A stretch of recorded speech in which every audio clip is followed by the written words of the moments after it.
With Avatar coming out in a few days, here's a few cards that I think that you might want to consider for some of your ally or earthbending decks.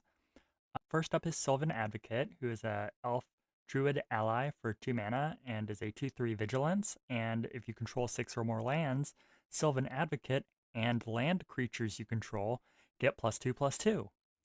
Embodiment of Fury is a 4/3 trampler for 3 and a red, and says land creatures you control have trample.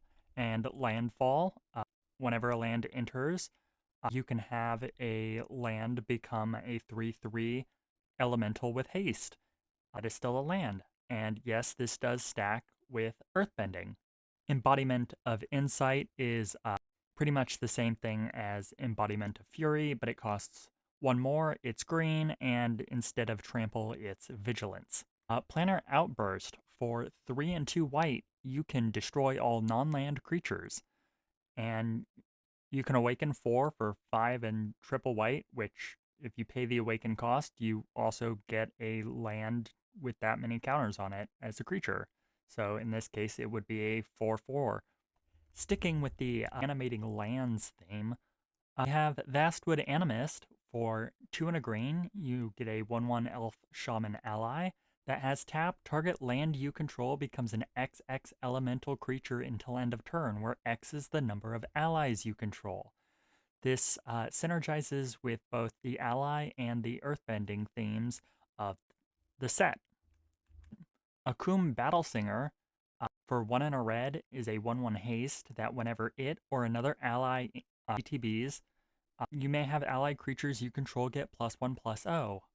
This quickly can overwhelm an opponent if you cast multiple allies in the same turn.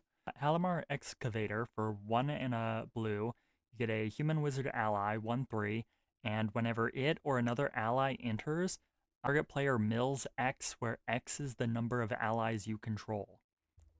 And then we have Seagate Loremaster. For 4 and a blue, you get a Merfolk Wizard ally, 1/3, with tap, draw a card for each ally you control.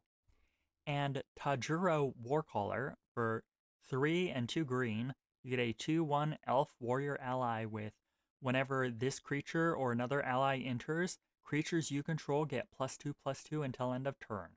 This can suddenly close out games. Play 1 or 2 allies, and all your creatures get a mini overrun effect. This is highly underestimated. Uh, it has won games for me and against me without me even realizing it. So that's 9 cards you might be interested in picking up if you're making an Avatar commander deck.